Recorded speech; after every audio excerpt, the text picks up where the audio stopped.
let's go now to present day, right? Like for you, it was a career, at WNEP for decades in morning television, right? You decide it's time to, after the pandemic, it's the wake-up call for a lot of people. I experienced that. The pandemic, cancer you dealt with, right? Yeah.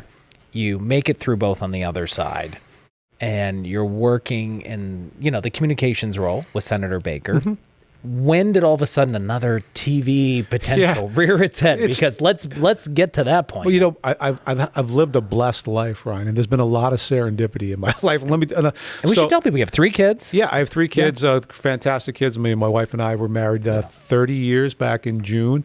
Colleen's a saint for putting up with you. She is. But my kids, I'll brag on them. Sarah is the transfer coordinator at Temple University.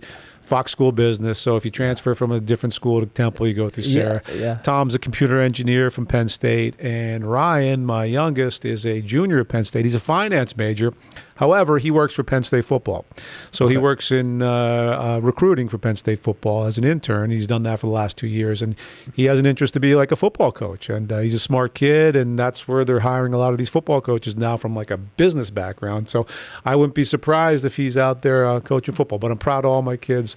And you're repping I'm repping my Penn State stuff. The Penn State gear today. You got it. And, but Ryan, so the serendipity part. So I had to go interview with Senator Baker and her chief of staff, and we were meeting at a restaurant in outside of Wilkes-Barre, and I got there a little early. And I'm sitting in my rig, waiting for Senator Baker, and my phone rings again, and it's Andy Wyatt, the general manager of WBRE. Yeah.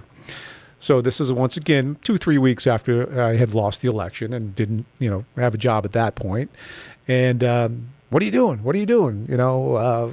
I'm not doing anything, Andy. I'm currently unemployed. But so we kind of got this friendship. Andy and I talked, and he had always come back at me in September of last year. What are you doing? What are you doing? Hey, what about this place? Mm-hmm. And I'm like, well, I still have a no compete.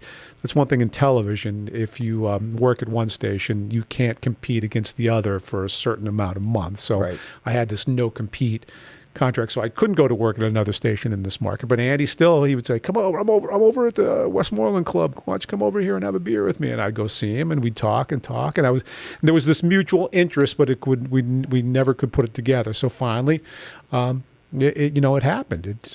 We've been working on this probably for like the last 2 months. Now, was it hard to come to the decision to go back to morning TV? Because now I think you're a little closer to the station where you're working, right? Yeah. So you don't have to get up at 2 a.m. But was it hard for you to say, like, man, I got to get back up at 3 and go to bed at 6? Was that tough? I got to say, Ryan, you know what? I never had a problem with that. I could get up early, and for my last job doing it, it was 2 o'clock in the morning we got up. This one I'm going to probably sleep to about 2:30, a little bit closer. I'm not going in as a little earlier, but yeah, I've never had a problem with that shift. So that's okay with me. How long I'll be doing that, who knows? But it interests me. It's a good place to work. I've met Kelly and Logan, great people, and I'm looking forward to getting back on the anchor desk because I've realized over the last year that it's who I am. Yeah. It's what I'm most comfortable doing. And I didn't think I would miss it, but I've missed it a lot. I've really, really missed it a lot. And I say this not just because we're friends. It's so natural for you. And you're also like one of the funniest people I've ever thanks. met. I always tell people that. I'm like, you only get a snippet of Tom on television, right? But the guy in person is one of the funniest, smartest, wittiest people I've ever met. Be honest, though, walking in there because when you work at one station for 20, 25 years, right? Yeah. And now all of a sudden you're at the competitor. Right. It's strange. What was that like? It's strange. And I walked in for the first time a couple weeks ago. They walked me through the newsroom.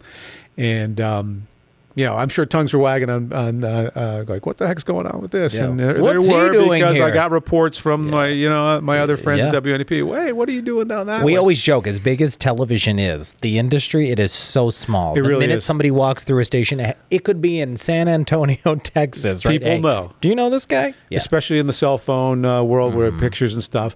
But then last week I was in there just to meet the morning team. And it's different set, different colors. And we actually had a lot of fun talking to them, and I'm looking forward to working with my friends at WBRE. But it was strange going in there for the first time, I got to say, because I was sitting at one set for 30 years, So now I got to go somewhere else, and I'm looking forward to it. I'm going to enjoy it, I'm sure. Hey everyone, if you totally dug that clip, we have a whole lot more. You can actually see the full interview by clicking here, or see other videos just like it, and then some by heading over here. Oh yeah, nobody wants to miss out on stuff. FOMO? You don't have time for that, so subscribe to our channel so you know when the next video drops.